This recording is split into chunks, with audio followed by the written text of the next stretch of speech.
Comenzamos la sesión 24ª de nuestro curso de Teología Natural. Como siempre, iniciamos en el nombre del Padre, del Hijo y del Espíritu Santo. Amén. Sancta María, sede sapientiae, ora pro nobis. Bien, ya vamos a iniciar la segunda parte de nuestro curso de Teología Natural. Recordad, no hay que perder nunca de vista, digamos, el conjunto de la materia. Primero, hemos visto ya la argumentación para llegar a que hay una causa primera, el mismo ser subsistente. En segundo lugar, vamos a ver otro tipo de argumentaciones que se oponen a eso que hemos ido diciendo, ya veremos tanto por exceso como por defecto. Y en tercer lugar diremos algunas cosas sobre la esencia divina. Ya os comento que esta tercera parte se entrelaza más con algunas cosas diríamos, de teología sobre Dios en cuanto uno, haciendo uso de la revelación, pero también utilizaremos en esa tercera parte bastantes argumentos racionales. Así que dentro de esta segunda parte, aquellos planteamientos que son distintos al que hemos planteado desde Santo Tomás, veremos por qué estos planteamientos son distintos, cuáles son sus presupuestos y también veremos pues, por qué son menos convincentes o no, diríamos, dónde fallan en comparación con lo que hemos dicho acerca de Santo Tomás. Y digamos, el primer capítulo de esta parte trata sobre el argumento ontológico que se suele atribuir a San Anselmo, aunque como veremos luego lo han desarrollado bastantes autores. Pero antes vamos a echar una ojeada a todos los capítulos de esta segunda parte. Como os comento aquí, en la segunda parte de este curso se trata de ver los planteamientos diferentes al que hemos expuesto en la primera parte. Es bastante claro, lo tenemos a nuestro alcance todos los días, que hay muchas opiniones según las cuales no se puede conocer a Dios a partir de un discurso racional. Diríamos eso, pues en muchos medios de la cultura contemporánea está así. Lo que pasa es que también se da la opción contraria. O sea, como si la afirmación Dios es resultara evidente o todavía peor, que Dios es lo primero que capta el entendimiento. O sea, digamos, tenemos extremos, desde los que dicen que el conocimiento natural no puede llegar a Dios, hasta los que dicen que en realidad nuestro conocimiento natural ya automáticamente capta a Dios o está envuelto en Dios o alguna cosa de ese estilo. Dios sería lo primero que capta el entendimiento. Por eso, fijaos, en la estructura de esta segunda parte vamos a estudiar primero aquellos planteamientos que, por así decir, son por exceso, digamos, facilitan o confunden demasiado el conocimiento de Dios. El primero del argumento ontológico y sus variantes, y el capítulo 8, la supuesta captación previa del absoluto. Y diríamos a continuación veremos los planteamientos por defecto. El agnosticismo, que manifiesta que la razón no puede llegar a conocer a Dios, independientemente de que exista Dios o no exista. O sea, el agnosticismo simplemente hace referencia a ese conocimiento. Los planteamientos ateos, que ya directamente afirman que la razón niega que haya Dios, y el ateísmo cientificista y su inconsistencia, porque en nuestra época lo que se denomina nuevo ateísmo muchas veces lo que ha hecho ha sido tomar algunos clichés de corte cientificista que, digamos, se divulgaron sobre todo en la lectura ideológica que hizo la Ilustración de la Revolución Científica, se difundieron mucho en el siglo XIX. Desde el punto de vista especulativo fueron duramente atacados por todos, digamos, todo el terremoto interno que se fue produciendo en el campo de las nuevas ciencias y la fundamentación de la ciencia, pero desde el punto de vista divulgativo quedó bastante. Aquí diremos algo del ateísmo cientificista. También se puede plantear, por supuesto, un ateísmo de tipo nihilista, no podemos conocer nada, nada tiene sentido, que en cierto modo nos volvería a retrotraer a cosas de los nominalistas, todo lo que tiene que ver con el pensamiento débil y eso. Pero diríamos, como eso es más bien una renuncia a pensar, quizá es más fuerte o hay que responder con más claridad algunos planteamientos del ateísmo cientificista. También, lo reitero, algunos planteamientos agnósticos que a veces tienen una base kantiana.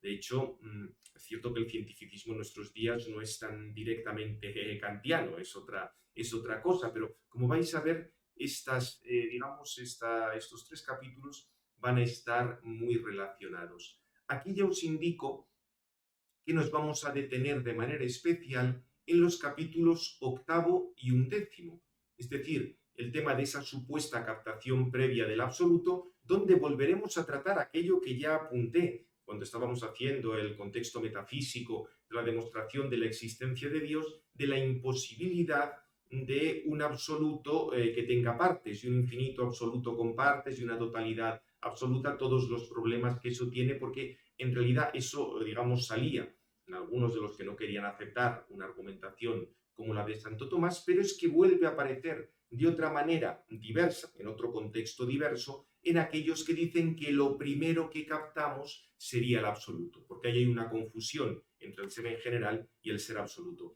Este punto hay que tratarlo con mucho detalle, le vamos a dedicar bastantes clases, porque si bien, diríamos, en la cultura general, laica, no está muy extendido, en el campo de los autores, de los teólogos, de gran parte de teólogos que se denominan trascendentalistas, siempre me cuesta un montón llamarles teólogos, porque teólogos quiere decir que aceptan la revelación y también que hay una cierta lógica. Y los autores que siguen esto en general ni revelación ni lógica, es más bien una cháchara o una cosa sin demasiado rigor. Ya lo iréis viendo cuando lo expongamos, pero es algo que está difundidísimo en el campo, diríamos, católico, de pensadores católicos, esto dependiendo mucho de lo que se ha llamado el tomismo trascendental, que ya veremos que más bien es jesuitismo trascendental, porque con Santo Tomás no tiene absolutamente nada que ver, y ha tenido unas consecuencias bastante negativas, pero aquí no vamos a entrar en las consecuencias que ha tenido eso, pues para pensar la teología o cuestiones de la Iglesia o lo que sea, sino estamos haciendo un curso riguroso, creo que sea una reflexión rigurosa, ver qué problemas hay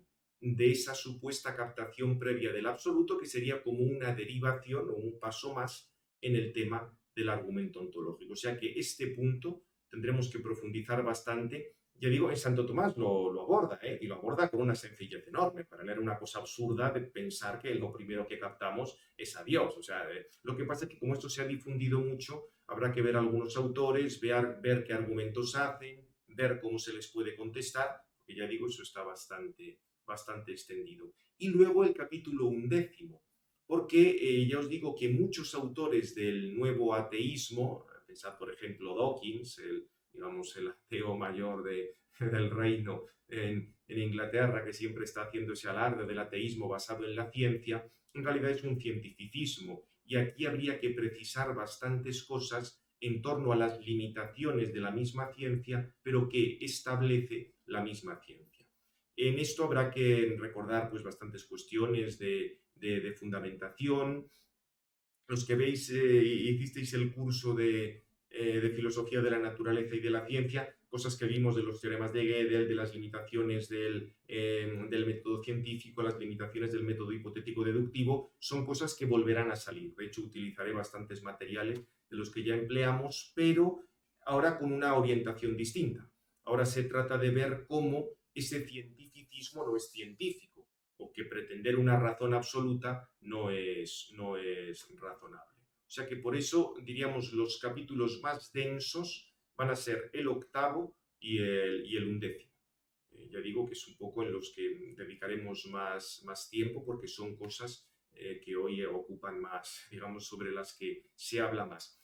Iré indicando diversa bibliografía, porque sobre esto obviamente son temas que podríamos dedicar cursos monográficos o seminarios, pero vamos a decir lo que creo que son las cosas fundamentales. Bien, este es un poco el panorama de toda esta segunda parte de nuestro curso de Teología Natural. Vamos a ver, antes de nada, estamos ya, por tanto, en el capítulo 7, el argumento ontológico y sus fuentes. Para este capítulo, igual que hice en la sección, digamos, en la parte anterior, me he basado muchísimo en la obra esta de Cristian Ferraro, Le Cinque Vie Tomasiane, porque después de haber explicado las vías de Santo Tomás, también estudia otros argumentos, los argumentos estos a priori, el argumento anselmiano, va viendo cómo Santo Tomás los responde. Es realmente muy interesante cómo lo expone.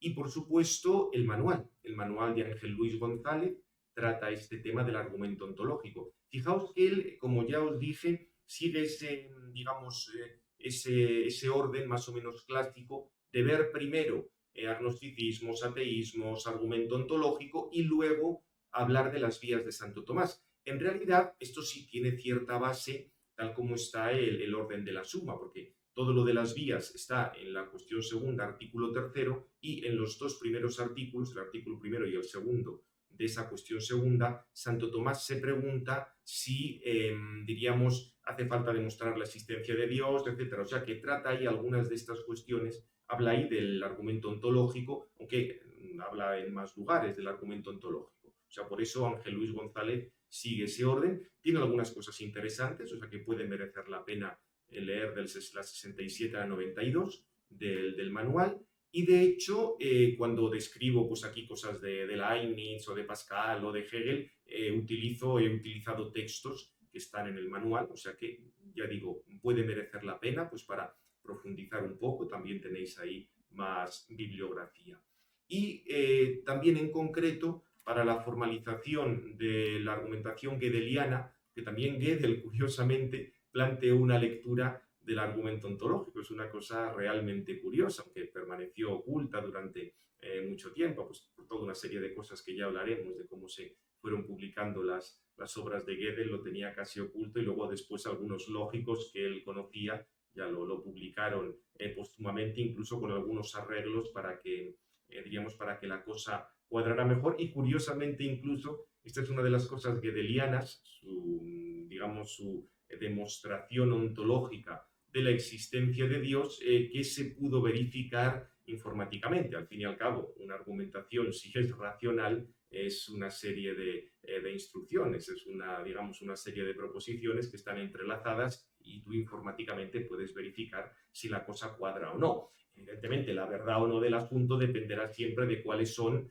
las asunciones de partida, el punto de partida. Esto ya lo indicaremos en su momento. Y para eso es también muy interesante, preparó un PowerPoint el profesor Panizzoli, el mismo que hemos estado siguiendo en su tesis doctoral. Está en YouTube, lo podéis, si buscáis por Panizzoli, argumento ontológico o algo de esto, en un curso que dio en Tor Vergata en el 2020, está ahí toda la charla en YouTube, se va viendo el PowerPoint que preparó. Utilizaremos algunas de esas cosas porque también, aunque sea como curiosidad, para que veáis hasta dónde se ha extendido la cosa esta del argumento ontológico. Bien, aquí ya digo, por mostraros antes de nada la estructura de este capítulo, primero veremos el texto anselmiano, al fin y al cabo el padre de la criatura, que es San Anselmo, como lo plantea él. La crítica de Santo Tomás al argumento de San Anselmo, o sea, evidentemente Santo Tomás conocía este argumento y dice que aquello no acaba de funcionar. Otras formulaciones semejantes al argumento anselmiano, ya posteriores a Santo Tomás, San Anselmo, ya sobre todo de los inicios de la modernidad, diremos cosas de Descartes, de Leibniz, del mismo Hegel, que van a recordar esto. También incluso lo de la formulación que hará Gödel del argumento ontológico, como otros muchos autores de la tradición analítica. Esta filosofía que, digamos, hacía un gran uso de la lógica. El problema de toda la tradición analítica no es tanto el uso de la lógica cuanto el uso de una determinada lógica. Eso lo veremos también cuando hablemos del cientificismo, y ya se puede recordar de lo del curso anterior de filosofía de la naturaleza y de la ciencia, que el problema no es la formalización ni la lógica. El problema es querer reducir a lógica matemática y a una determinada lógica matemática con unos determinados axiomas la ontología, querer meter la ontología ahí, y eso es lo que va a dar, lo que ha dado multitud de problemas, tanto desde el punto de vista del cientificismo, que ya estudiaremos, como incluso en el planteamiento gödeliano, porque sí, digamos, la demostración de Gödel funciona, pero suponiendo una serie de cosas. Ahora, si no supones esas cosas, ya la demostración no funciona, y la cuestión está si con esas cosas que estás suponiendo puedes explicar otras o no. Lo repito, esto ya lo veremos en su momento. Y por último, el tema de la crítica general que hace Santo Tomás a las argumentaciones a priori acerca de la existencia de Dios. O sea que, como veis, vamos a ver diversos autores, vamos a continuar con con Santo Tomás, pero debemos comenzar con el texto de San Anselmo. Bien, el texto de San Anselmo, que está en su Proslogion, San Anselmo escribió luego también otra multitud de obras, O sea, fue un benedictino que estuvo en muchos lugares, en Italia, en Bec, en Normandía, estuvo también en Inglaterra, o sea, digamos, se movió muy. En aquella época es curioso, era bastante fácil que una persona de un país pudiera ser obispo en otro país. Esto hoy nos resulta un poco más extraño, pero en aquella época era muy normal, o sea, tenían un sentido universalista muchísimo mayor que el de ahora. También es cierto que los obispos no jugaban a ser absolutamente todo en la diócesis, sino que, diríamos, tenían su función, otras personas tenían su función. El caso es que San Anselmo pasó por diversos sitios y aunque tuvo muchas responsabilidades eclesiásticas importantes, también se dedicó a escribir. No solo estas cuestiones, diríamos, de filosofía, sino también cuestiones pues, sobre la Trinidad, cuestiones sobre la encarnación, el célebre Cur Deus Homo, cuestiones sobre la redención. O sea, fue un autor bastante prolífico. Pero ahora nos vamos a quedar simplemente en ese texto del Proslogion, que es donde plantea este argumento que ha hecho correr ríos de tinta en la historia de la filosofía.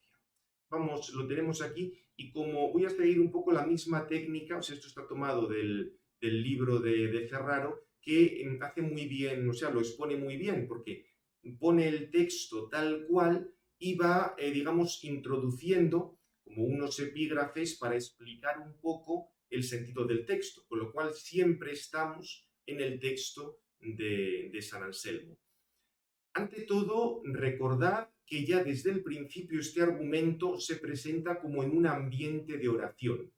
El autor, San Anselmo, está rezando y es como si recibiera una iluminación de Dios de cómo debe plantear el tema del conocimiento de que hay Dios. Por eso, lo primero que nos encontraríamos sería una petición de la ratio, de la manera de argumentar, para tener un punto de partida y hablar así de Dios. Como veis, es una oración. Así pues, Señor, que das a la fe la comprensión, concédeme, conforme a lo que tú sabes, lo que puede ayudar a comprender que, como creemos, eres y que eres lo que creemos. Es decir, San Anselmo le manifiesta a Dios que él cree en Dios, pero le pide al Señor no solo la fe ya la está confesando, sino comprensión, comprender que Dios es y que es lo que decimos en la fe, pues que es uno, que es santo, que es todopoderoso. O sea, vamos a ver cómo podemos comprender, utilizar la razón para favorecer o para apoyar. Quizá la palabra apoyar evidentemente no es correcta, no es que la fe se apoye en la razón, pero la misma fe está pidiendo San Anselmo en la fe que se suscite una razón que pueda confirmar lo que estamos creyendo. Atención, porque aquí habría que hacer una indicación, lo que habíamos dicho antes de los preámbula fidei. Y en Santo Tomás, como veis, lo plantea de una manera, al hablar de los preámbula fidei, ya veíamos que lo planteaba de una manera mucho más sobria. Hay cosas que podemos conocer por la razón y otras cosas que podemos conocer por la fe. Por supuesto, está muy bien pedirle a Dios que nos dé una mejor razón, igual que le podemos pedir salud o el pan nuestro de cada día o lo que queramos. Pero, digamos, en Santo Tomás esa distinción fe-razón quedaba aquí más clara. San Anselmo no es que lo esté confundiendo, pero como veis es, en un ambiente de oración se pide a Dios que le ayude para encontrar la razón, de manera que se pueda confirmar eso que cree acerca de Dios. Seguimos. Ciertamente creemos que tú eres algo mayor de lo cual nada se puede pensar. Esta va a ser la ratio para elaborar, por así decir, su demostración o su argumentación. Ciertamente creemos, o sea, forma parte de la fe, que tú eres algo mayor de lo cual no se puede pensar. Este es el punto en el que se va a apoyar San Anselmo y, como veis, es algo que, en cierto modo, viene de la fe. Creemos. Luego sería el planteamiento del problema. ¿Se podrá negar entonces la existencia de Dios? Y se pregunta San Anselmo, quizá no se dará esa naturaleza, eso de algo mayor de lo cual nada se puede pensar, pues dice el insensato en su corazón, no hay Dios. el ateísmo en la época de San Anselmo evidentemente no estaba tan extendido como ni mucho menos como en nuestros días, pero ya la misma escritura se plantea el caso de un insensato, de alguien que niegue que hay Dios. Entonces, San Anselmo dice, bueno, nosotros creemos que Dios es algo mayor de lo cual nada se puede pensar. Entonces, a lo mejor es que no se da siquiera esa naturaleza y que lo que dice no será que lo que dice el ateo tiene razón o lo que sea. Y entonces aquí ya de hecho el haber elegido esta cita indica por dónde va a ir, porque es el insensato, el insipiens, el que no conoce, el que va a negar que haya Dios, teniendo en cuenta que Dios es algo mayor de lo cual nada se puede pensar. Entonces, San Anselmo constata, en primer lugar, las siguientes cosas. Pero ciertamente el mismo insensato, el insipiens, el que no sabe, cuando escucha esto mismo que digo, algo mayor de lo cual nada se puede pensar, entiende lo que oye. O sea, dice el mismo que está negando, que hay, dice en su corazón, no hay Dios, entiende estas palabras. Dios es algo mayor de lo cual no se puede pensar. Y esto le llevaría a San Anselmo a una segunda constatación, que sería ubicar ese contenido de la ratio, donde se sitúa ese contenido de esto que estamos diciendo acerca de Dios. Y lo que comprende, o sea, el incipiente, aunque no sea sabio, por lo menos lo comprende. Dice, y lo que comprende está en su entendimiento, aunque no entienda que eso es. O sea, el incipiens, el insensato, entiende que eso que está diciendo, algo mayor de lo cual no se puede pensar, está en su entendimiento. Aunque él no entiende, no acepta que eso que eso existe. Dirá, pues una cosa es que la cosa esté en el entendimiento y otra cosa es comprender que la cosa sea. Pues cuando el artista comprende lo que hará después, ya lo tiene en su entendimiento, pero no piensa que exista ya aquello que todavía no ha hecho. En cambio, cuando ya lo ha pintado, lo tiene en el entendimiento y piensa que eso que ha hecho ya existe. O sea, aquí San Anselmo dice, una cosa es tener las cosas en el entendimiento y otra cosa es tener las cosas en la realidad, lo que Santo Tomás llamaría las res nature, lo que tenemos delante de nuestras narices. Dice, continúa luego, queda convencido también el insensato de que al menos de que en el entendimiento hay algo mayor de lo cual nada se puede pensar. Y eso que entiende está en el entendimiento. Con lo cual dice, bueno, el insensato por lo menos, si dice que no hay Dios, pero por lo menos tiene que decir que Dios está en su entendimiento. Y Dios es aquello mayor de lo cual nada se puede pensar. Y con esto llegaríamos ya a la afirmación central. Ciertamente, aquello mayor de lo cual nada se puede pensar no puede estar solo en el entendimiento. Este es el núcleo de toda la argumentación de San Anselmo. Esta es digamos, la afirmación central. Y esta afirmación central es la que ahora va a demostrar.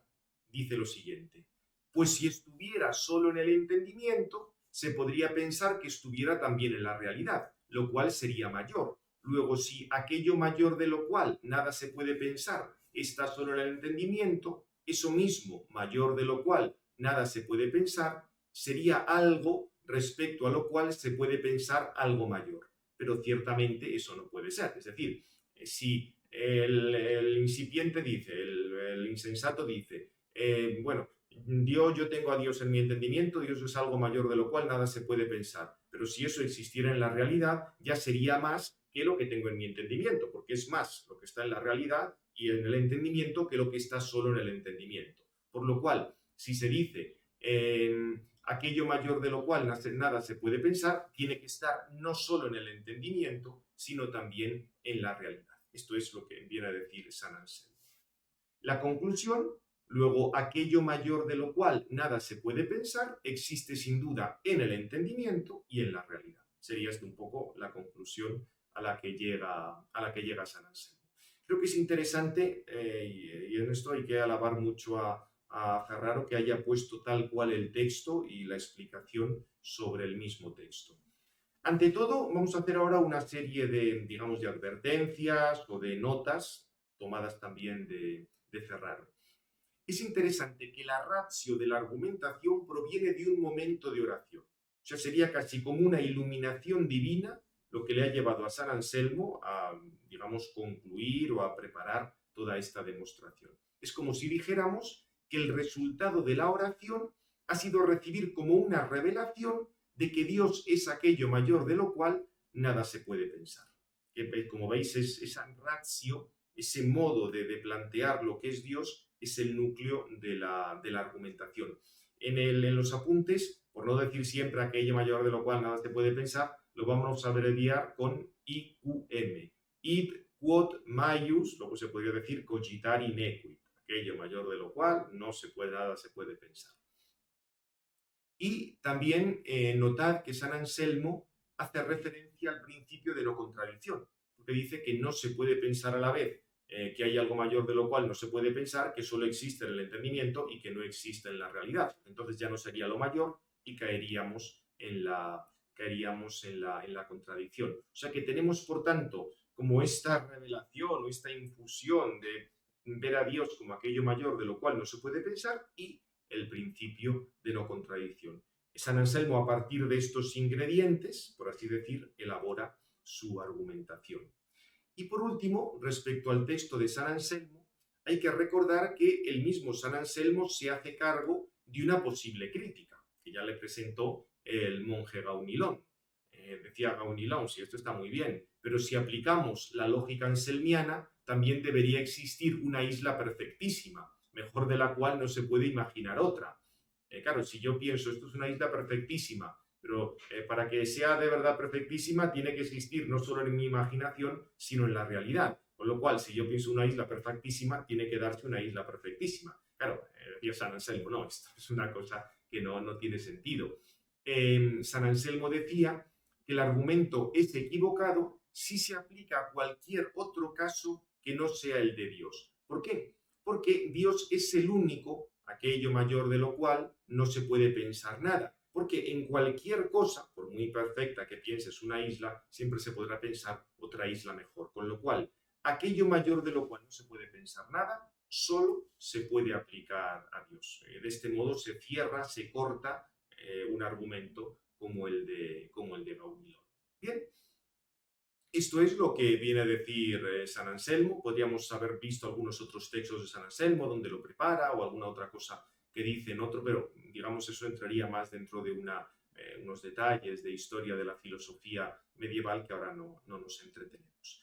Vamos a ver los textos de Santo Tomás sobre el argumento anselmiano y cómo presenta el argumento anselmiano, porque Santo Tomás lo trata en varios lugares, aquí os lo pongo, en el comentario a las sentencias, en la respuesta a una objeción, en el de Veritate, en el Contra Gentiles, esta es la parte más amplia, y en la Suma de Teología. Fijaos que en las obras sistemáticas, en el de las sentencias y en la Suma de Teología, lo pone como respuesta a dos objeciones. Donde está más desarrollado es en la obra, diríamos, de este carácter más apologético, que es el Contra Gentiles. Es curioso porque el Contra Gentiles realmente parece que es más apologético, pero pensando en predicadores dominicos que tenían que hablar de cosas de la religión cristiana en ambientes musulmanes cultos. No sé si allí se conocería mucho estas cosas de San Anselmo, pero en cualquier caso, como es una argumentación racional que tiene que ver sobre Dios, Santo Tomás la desarrolla. Y como suele hacer otras veces, Santo Tomás se informa bien cuando va a criticar alguna opinión. O sea, no es que ridiculice la opinión o cree pues así como un muñeco de paja para luego poder hacer lo que le dé la gana. Fijaos cómo lo resume. Este texto está tomado del capítulo 10 del Contra Gentiles. Santo Tomás primero hace un resumen del argumento de San Anselmo y luego hará la crítica. Fijaos cómo lo presenta. Se dice que algo es conocido por sí mismo cuando se conoce inmediatamente después de conocer los términos, como conocer lo que es el todo y lo que es la parte. Inmediatamente se conoce que el todo es mayor que su parte. Fijaos que ya de entrada Santo Tomás, el abordaje que hace del argumento ontológico es, bueno, no lo he dicho antes, El término argumento ontológico obviamente no es de San Anselmo ni es de Santo Tomás, es una cosa que se puso luego en la modernidad, ya Kant habla del argumento ontológico, o sea, el término es bastante posterior, esto en el manual os lo explica con detalle, pero ya veis que ni San Anselmo ni Santo Tomás ha empleado este nombre. En cualquier caso, lo que quería subrayar es que en San Anselmo el argumento tenía ese aspecto de oración, Santo Tomás lo va a situar en un aspecto mucho más lógico. El tema de las proposiciones, de los términos, las proposiciones que son per se, que se conocen inmediatamente. O sea, en ese sentido casi Santo Tomás se va a dar digamos, un enfoque del argumento ontológico que en cierto modo es el que van a dar luego los filósofos analíticos, o el que va a dar Gödel, estudiarlo en el campo de las cuestiones más estrictamente lógicas. Las proposiciones que son conocidas per se. Evidentemente es muy distinta la lógica de Santo Tomás que la que utilizan otros, pero digamos el ambiente ya no es tanto de un ambiente de oración cuanto un ambiente lógico, riguroso, mucho más filosófico.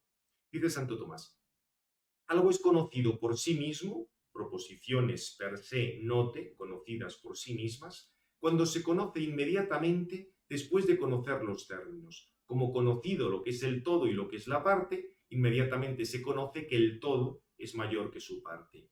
De este tipo es lo que afirmamos cuando decimos que Dios es. O sea, la afirmación Dios es del tipo de la afirmación el todo es mayor que su parte. Pues con el nombre Dios entendemos algo mayor de lo cual nada puede pensarse. Id quod maius cogitar in equit. O sea que ya aquí nos sale la razón, la ratio que empleaba San Anselmo para hablar de Dios. Esto se forma en el entendimiento por parte del que oye, que os parece que está siguiendo el texto de San Anselmo, y entiende el nombre de Dios. De este modo ya es necesario que al menos Dios, aquí esto es una cambiada, lo pone él, pero es que al menos Dios sea en el entendimiento. Pero no puede ser solo en el entendimiento, pues lo que está en el entendimiento y en la realidad es mayor de lo que solo está en el entendimiento. La misma ratio nominis, aquello mayor de lo cual nada se puede pensar, demuestra que nada puede ser mayor que Dios. Luego resulta que el que Dios es, esta proposición Dios es algo per se notum, como manifiesto por la misma significación del nombre. Como veis, Santo Tomás, como además hace en otras ocasiones, incluso lo que va a criticar lo expone con más claridad, porque este texto, diríamos, es menos poético que el de San Anselmo, pero es más claro, o sea, es mucho más preciso respecto a lo que decía San Anselmo. Y luego corrobora un poco esta argumentación. Además, se puede pensar ciertamente que haya algo de lo que no se pueda pensar que no es. Eso es mayor que algo de lo que se puede pensar que no sea. O sea, si hay algo de lo cual tú no puedes pensar que no es, o sea, algo que es necesariamente, eso tiene que ser mayor que algo de lo cual se puede pensar que no sea. Digamos, algo que sería posible pensar que no fuera. Por tanto, algo que no es necesario. Así pues, se podría pensar en algo mayor que Dios si se pudiera pensar en él como si no fuera. Y esto es contra la ratio nominis, ese ir quod maius cogitar in equit. Resulta, por tanto, que Dios es, la proposición Dios es una proposición per se notum, per se nota en este caso. Esto es lo que dice Santo Tomás en la Summa contra Gentiles. Como veis, ha expuesto no solo el argumento de San Anselmo, sino que luego lo ha enriquecido con una consideración, por así decir, modal. Si algo es necesariamente y no puede no ser, eso es mayor que algo que es pero puede no ser. Volvemos otra vez a la dialéctica del necesario y el posible. ¿Entendéis por eso? Porque algunos han confundido la tercera vía de Santo Tomás con el argumento ontológico, pero no tiene nada que ver, porque aquí Santo Tomás, que está hablando del argumento ontológico, lo plantea en el término de lo necesario y lo posible. Pero cuando estaba hablando de la tercera vía, no hablaba de lo necesario y lo posible, sino que existen algunas cosas concretas que es posible que sean y que no sean. O sea, es otro contexto completamente distinto. Por esto, porque lo que ya comentamos, que algunos habían visto la tercera vía como el argumento ontológico, no. Cuando Santo Tomás expone el argumento ontológico hablando de lo necesario y lo posible, como veis, no tiene nada que ver con lo que él había dicho en la tercera vía.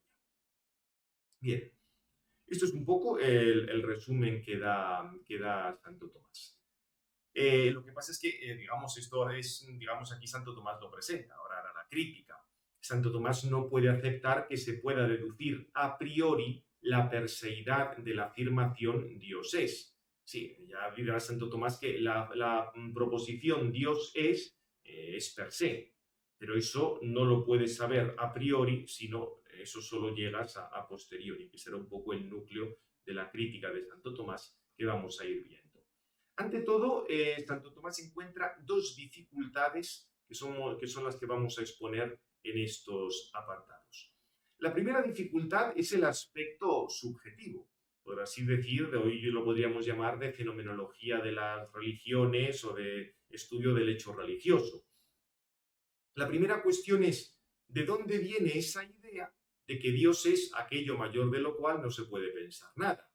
Santo Tomás dice, mire usted, esa idea procede de un contexto de fe que se ha recibido desde niño, como podría ser el caso de San Anselmo. Y en esto, como ya veis, Santo Tomás hace justicia en su crítica, o sea, está describiendo cuál es el contexto de San Anselmo. Dice, mire usted, esto que usted dice de Dios es lo que ha recibido en la oración. Pero claro, si eso es así, ya esto argumentaría solo para aquel que ha recibido eso en la oración. Porque es una argumentación que si es de algo que recibo en la oración, dice, bueno, y si yo no lo recibo, entonces, ¿qué pasa? Por otra parte, Santo Tomás dice que podría venir ese modo de describir a Dios, de no distinguir adecuadamente entre lo que es conocido per se en sí mismo o respecto a nosotros. O sea, como Dios es su propio ser, decir Dios es resulta per se notum, pero es que nosotros no podemos concebir el ser de Dios. Acordaos que esto Santo Tomás lo tenía clarísimo. El quid es de Dios en este mundo no lo conocemos. Con lo cual, respecto a nosotros, es imposible decir que sea per se notum, por lo menos de una manera a priori. A posteriori, una vez que conocemos los efectos, perfecto, pero eso no es lo que está diciendo San Anselmo. O sea que, como veis, Santo Tomás ya está diciendo que Dios es, para nosotros, no es per se notum. Lo será pues después de haber reflexionado lo que sea, pero no es una cosa inmediata, no es una cosa a priori. Otra cosa será si llegamos a conocer a partir de las criaturas que hay una primera causa, que es el mismo ser subsistente, y sí, obviamente, si tú llegas a que Dios es el mismo ser subsistente, lógicamente no hay nada mayor que se pueda pensar, nada mayor que ese ser subsistente, pero primero tienes que haber llegado a ese ser subsistente por esa resolución metafísica que iba de los efectos a la causa. O sea que, este es el núcleo de la crítica que hace Santo Tomás en general a todas las pruebas a priori, aunque volveremos al final de la lección, volveremos a cómo presenta en la suma en general esta crítica. Y por otra parte, también desde el punto de vista de la historia de las religiones, Santo Tomás cita al Damasceno, que habla de diversas nociones de Dios, diversas maneras como se ha planteado el tema de Dios en la historia, y Santo Tomás se da cuenta de que ahí nunca aparece esto que dice San Anselmo.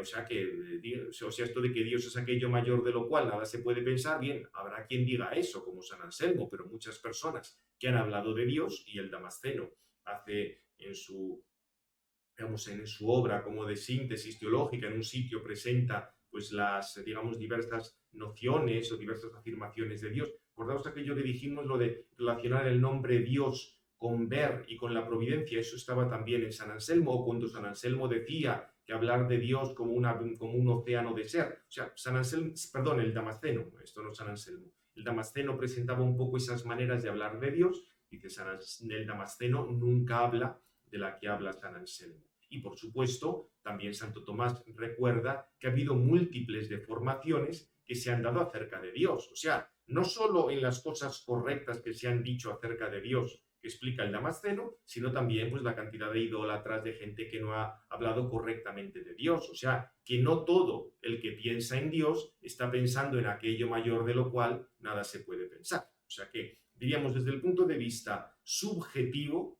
del que está haciendo la argumentación, no todos los que hablan de Dios entienden que Dios es eso.